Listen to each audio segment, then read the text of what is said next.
हाँ, तो students optics के ऑब्जेक्टिव के एपिसोड नंबर 4 में, जो कि बिहार बोर्ड एग्जाम स्पेशल 2023 के लिए है, उसमें हम लोग क्वेश्चन नंबर एपिसोड 4 में 18 नंबर क्वेश्चन से देख रहे हैं। ये है a small telescope has an objective length of focal length 144 cm, यानी एक ऑब्जेक्टिव के फोकल लेंथ 144 cm है, and eyepiece of focal length 6 centimetre, and eyepiece of focal length 6 centimetre. What is the separation between the objective and the eyepiece? What will be separation between the objective and the eyepiece? Already we know that a convex lens of high aperture works as objective. Let the FO is equal to 144 centimeter is the focal length of the objective, and the lens forms real and a smaller image at its focus of the object situated at infinity. UO is equal to minus infinity and VO is equal to FO. That means image distance of the objective is situated at equal to its focal length. Now the image works as object for the eyepiece of the focal length 6 centimeter. Now the eyepiece is so adjusted that the image which works as the object for the eyepiece lies at its focus. That means the focus of the objective and eyepiece is at the same point. Now the eyepiece forms the last image at infinity of the object.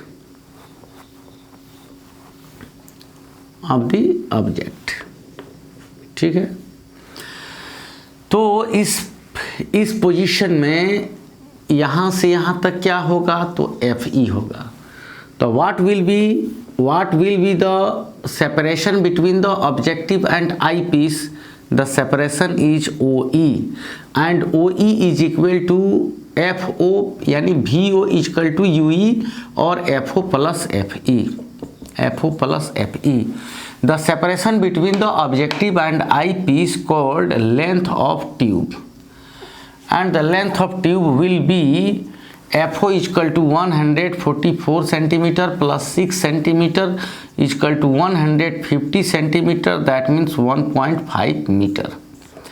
So the astronomical telescope the astronomical telescope of objective of focal length 144 centimeter and the eyepiece of focal length 6 centimeter will separate at distance 1.5 meter when the image forms at infinity.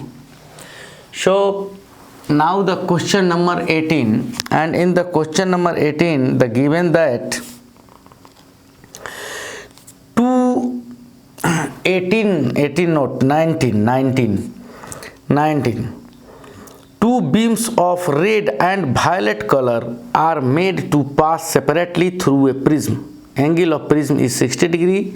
In the position of minimum deviation, the angle of refraction will be.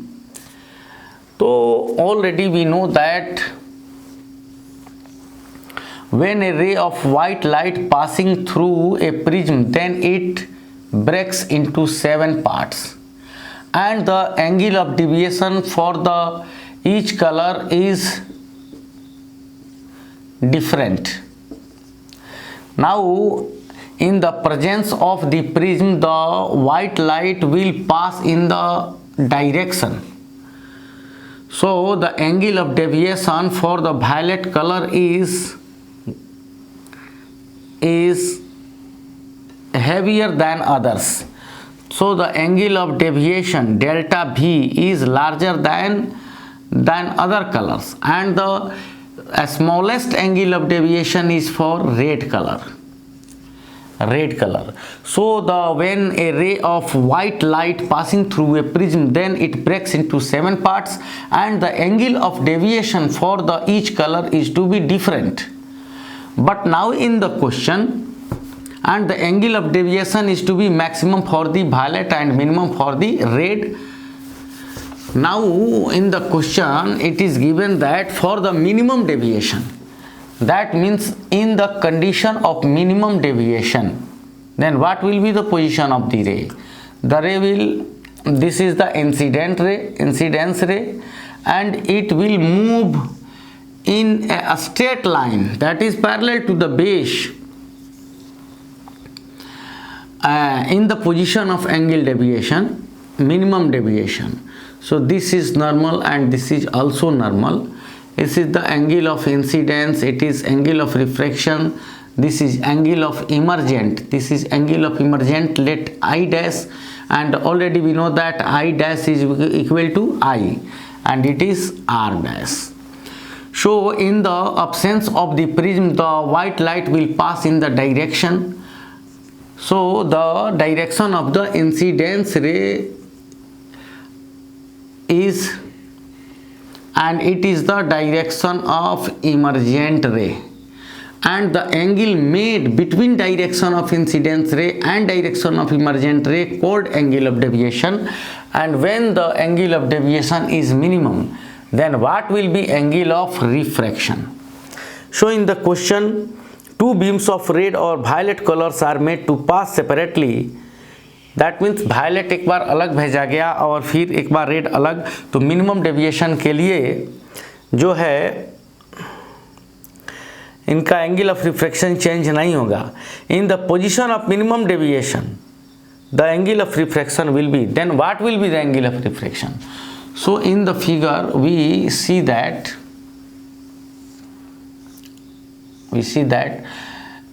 it is given that the angle of refraction of the prism is 60 degree. The angle of refraction of the prism is 60 degree and it is a triangle, and the line is passing straightly. So the angle will be equal to 60 degree and the angle will be also equal to 60 degree. And we know that the normal forms 90 degree to the face of the prism. So the angle is 60 degree, so the angle of refraction will be 30 degree. Angle of refraction will be 30 degree for the both colors. Now in the next question, in the question number 20, it is said that an object approaches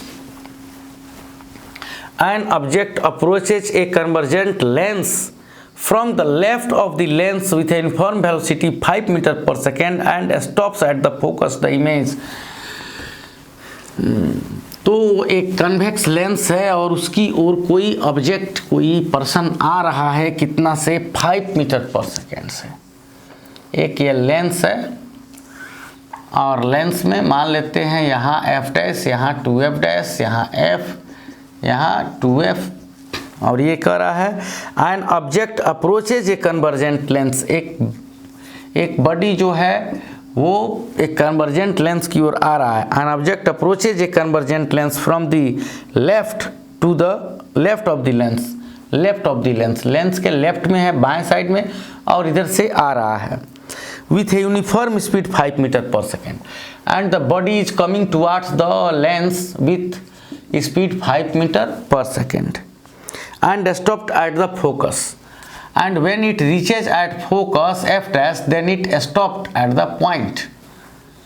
Then the image, then what will be the condition of image? Already we know that if the object is situated at infinity, then the image will form at focus, and when the object is situated between 2f and infinity, then the image will form between the f and 2f. And when object is situated at 2f, then the image will form at the 2f in the equal size, and when object is situated between 2f and f, then the image will form between the 2f and infinity. So we see that when object is coming towards object, then the image of the object is going away from the lens.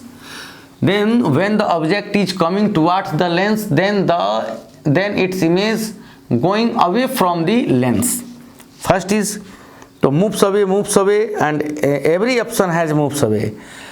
Then first uniform speed, uniform acceleration, non-uniform acceleration, non-uniform acceleration, moves toward the lens तो होगा नहीं, away और non uniform होगा, क्योंकि ये guaranteed नहीं है कि ये ऑब्जेक्ट 1 सेकेंड में 5 मीटर का डिस्टेंस ट्रेवल करेगा, तो इमेज भी 5 मीटर ही डिस्टेंस ट्रेवल करेगा। ये 5 मीटर तो ये 1 मीटर, फिर ये 5 मीटर तो ये 2 मीटर, फिर ये 5 मीटर तो ये 5 मीटर, कुछ भी हो सकता है, इसका कोई गारंटेड नहीं है। तो image will move with non uniform acceleration, that means its acceleration will be not uniform as the speed of the object. So now in the next question 21, which of the following is correct for the beam which enters the media?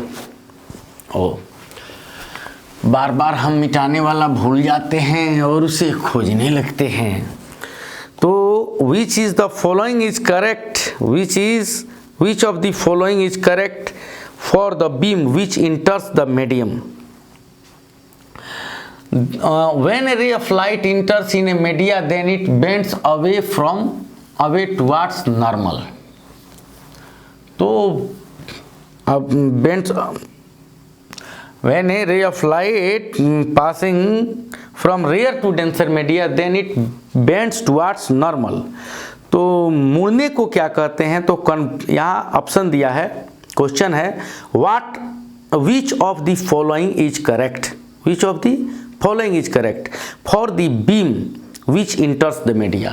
वैसा beam, वैसा ray of light जो media में चलता है, यानी air से media यानी rare से डेंसर में चलता है, तो उसके लिए कौन सा करेक्ट है कि वह सिलिंड्रिकल बीम की तरह या डाइवर्ज मतलब ऐसे, कन्वर्ज मतलब ऐसे, ठीक है, और diverge near the axis and converge near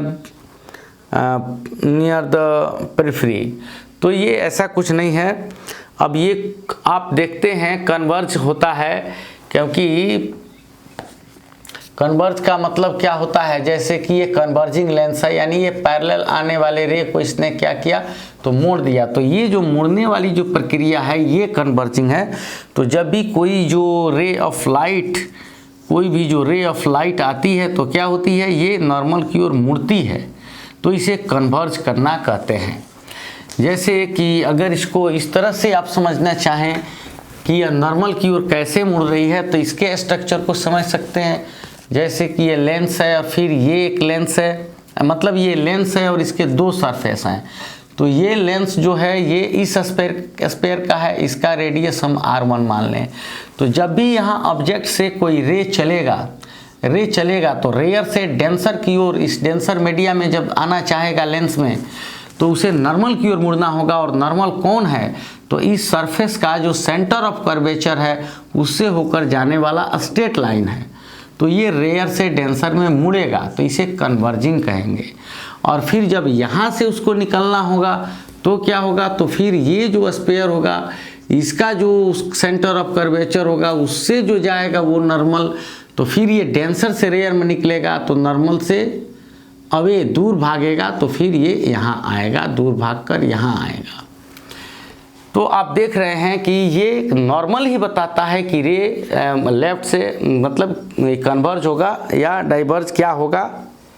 तो यहाँ आप क्या देखें कि which of the following is correct for the beam which इंटर्स the media. जब कोई बीम मीडिया में यानी रेयर टू डेंसर में इंटर करती है तो वो कन्वर्ज होती है, यानी कन्वेक्स लेंस की तरह नॉर्मल की ओर मुड़ती है।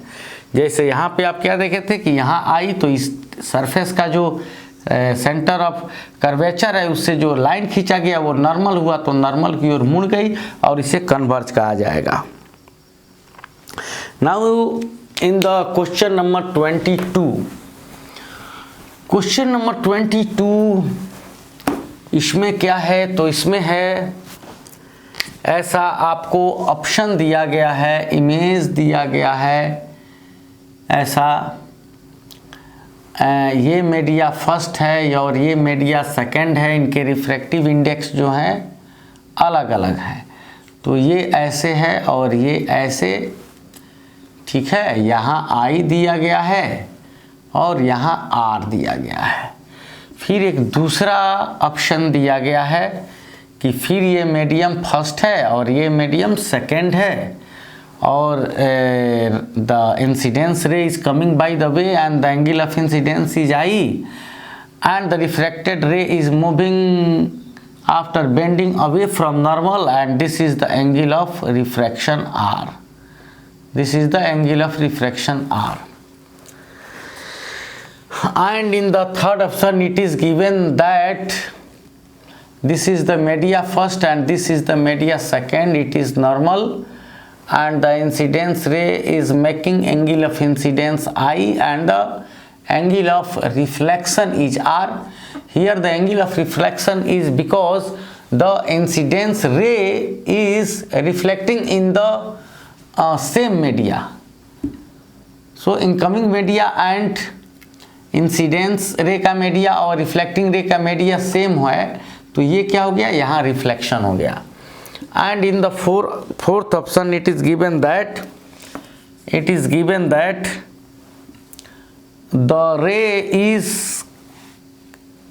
the incidence ray is making angle of incidence in the rear media, that means in the not rear media but in the media first mu1, and after that, after refraction, it is moving normally in the medium second.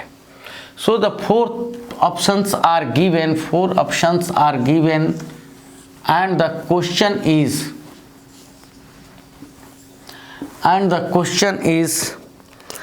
there are certain material developed in laboratories which has a negative refractive index. Laboratory में साइंटिस्टों ने कुछ ऐसे material को discover किया है जिसका refractive index negative है। तो a ray incident from air into such a media two, यानी ये क्या कह रहा है कि ये जो है ये एयर है, ऊपर क्या है तो ऊपर एयर है, यानी ये मीडिया फर्स्ट क्या है, एयर है, और इसमें से जो एक रे आ रही है, एक जो रे आ रही है वो इस मीडिया में आ रही है μ2 में, जिसका वैल्यू निगेटिव है, यानी इसको माइनस म्यू, और इसको 1 हो जाता है, μ1 क्या हो जाएगा एयर का 1 और इसका निगेटिव म्यू है, तो μ2 इक्वल टू क्या हो जाएगा, μ2 इक्वल टू माइनस म्यू हो जाएगा। तो there are certain material developed in the laboratory which has a negative refractive index. A ray incident from air medium first दिया है, a ray incident from air medium first into such a medium second, that means in the media of the negative refractive index, then the path will given by. तो ये path क्या होगा, तो इसके लिए सबसे पहले हम लोग अप्लाई करते हैं किसका, स्नेल्स लॉ का। तो स्नेल्स लॉ का अप्लाई करते हैं, तो ये हो गया sine i equal to sine r equal to sine i by sine r equal to μ2 by μ1। First of all consider हम लोग यहाँ करते हैं कि यहाँ तो रिफ्रैक्शन हो ही नहीं रहा है, यहाँ टोटल इंटरनल रिफ्लेक्शन हो रहा है, क्योंकि है ना, टोटल इंटरनल रिफ्लेक्शन भी कर सकते हैं अगर नीचे डेंसर, ऊपर डेंसर है और नीचे रेयर है, तो ये नहीं होगा। अब ये क्यों नहीं होगा, इसके लिए एक और आप तर्क दे सकते हैं। तो ये आई है और ये आर है, तो सबसे पहले अब यहाँ हुआ साइन आई और ये साइन आर, और μ2 क्या हुआ तो निगेटिव, ये μ1 था एयर 1 और μ2 था निगेटिव, तो μ2 की जगह पर माइनस म्यू बाई 1। अब यहाँ पे ये इक्वेशन हुआ साइन आई और इसको इधर भेजते हैं तो ये माइनस म्यू साइन आर हो गया। तो ये इक्वेशन इस रूप में आया, sine i equal to minus mu sine r के फॉर्म में ये इक्वेशन आया। अब यहाँ देखते हैं कि साइन आई क्या है। तो आई यहाँ देख रहे हैं कि आई जो है इधर पॉजिटिव है क्योंकि एंटी क्लॉकवाइज में पॉजिटिव। यहाँ भी नॉर्मल से देखते हैं तो नॉर्मल से पॉजिटिव है आई, फिर यहाँ नॉर्मल से देखते हैं पॉजिटिव है, फिर यहाँ नॉर्मल से देखते हैं पॉजिटिव है क्योंकि एंटी क्लॉकवाइज डायरेक्शन में जो एंगल आप मापेंगे वो पॉजिटिव होगा और क्लॉकवाइज डायरेक्शन में जो एंगल मापेंगे वो नेगेटिव होगा। तो यहाँ हर जगह एंगल ऑफ इंसिडेंस पॉजिटिव है जो नॉर्मल से मापा जा रहा है। यानी जब आई का वैल्यू 90 से कम है और पॉजिटिव है तो साइन आई का वैल्यू किस में आएगा, प्लस में आएगा। ठीक है, लेकिन यहाँ इस साइन आई का वैल्यू माइनस में दिया हुआ है, यहाँ minus mu into sine r है। तो ये प्लस होने के लिए पक्का है कि ये माइनस है तो ये भी इसका वैल्यू भी माइनस होगा। यानी साइन आर का वैल्यू क्या होगा, तो साइन आर का वैल्यू निगेटिव होगा। और आर का वैल्यू निगेटिव कब होगा, जब आर थीटा ही निगेटिव होगा। यानी अब फिगर में देखेंगे आर कहाँ पर निगेटिव है, वही ऑप्शन होगा। तो इसमें देखते हैं तो इसमें आ रहे हैं इधर तो नॉर्मल से आ रहे हैं। नॉर्मल से क्या था यहाँ पे, तो यहाँ पे आई था, फिर से इसको बना देते हैं, यहाँ से ये आया था, कौन सा ऑप्शन था हम लोगों का, 1 2 था और ये 3 ऑप्शन था, ये 3 ऑप्शन था ऐसे। तो ये आई तो इसका इधर से पॉजिटिव था, ठीक है, आई क्या था, पॉजिटिव था, लेकिन इसका जो आर वो क्या है, तो आर इधर क्या है, निगेटिव है। ठीक है, तो आर निगेटिव है। आर कहाँ से निगेटिव है भाई, ये कैसे दिया गया है, ऐसे दिया गया है, ऐसे। तो यहाँ तो सबसे पहले रिफ्रैक्शन नहीं हो रहा है, तो यहाँ रिफ्रैक्शन नहीं हो रहा है, यहाँ क्या हो रहा है, तो यहाँ हो रहा है रिफ्लेक्शन, क्योंकि जिस मीडियम से रे आ रही है उसी मीडियम में जा रही है, तो ये ऑप्शन 3 नहीं होगा। ठीक है, अब बात करते हैं इस ऑप्शन की। तो इस ऑप्शन में जो ये रे है वो सीधे निकल रही है, यानी नॉर्मल के डायरेक्शन में। यहाँ पर r इक्वल टू क्या है, तो 0 है, तो ये भी नहीं होगा, क्योंकि r क्या होना चाहिए हम लोगों को, तो r निगेटिव होना चाहिए, क्योंकि साइन i इक्वल टू ये माइनस म्यू साइन r है। तो साइन i का वैल्यू 90 से कम है और पॉजिटिव है हर जगह, तो साइन i प्लस में है और माइनस म्यू है और साइन r, और तो ये माइनस में है और ये वैल्यू प्लस में, तो पक्का साइन आर का वैल्यू माइनस में है। तो साइन आर का वैल्यू माइनस में जब होगा तो इसका मतलब होगा कि आर का वैल्यू निगेटिव है। यानी आर का वैल्यू कहाँ निगेटिव है, तो इसमें तो निगेटिव था इस डायरेक्शन में, लेकिन यहाँ क्या हो रहा था, यहाँ रिफ्लेक्शन हो रहा था, और यहाँ पे तो 0 डिग्री है, तो ये नहीं होगा। और यहाँ देखते हैं तो यहाँ पर ये नॉर्मल से इधर जाते हैं, इसका एंगल ऐसे दिया हुआ है, तो नॉर्मल से ऐसे जाते हैं, तो ये तो एंटी क्लॉकवाइज हो गया, तो यहाँ पर आर प्लस हो गया, तो ये भी नहीं होगा। और यहाँ देखते हैं तो यहाँ पर ये क्लॉकवाइज जा रहे हैं, तो इस दिशा में जा रहे हैं आर, तो ये आर क्या है, तो निगेटिव है, तो ये ऑप्शन आपका फर्स्ट नंबर ऑप्शन सही होगा। तो इस तरह से आप इन सभी क्वेश्चंस को देख सकते हैं। फिर अगले एपिसोड में हम अगले टॉपिक को लेकर के देखेंगे।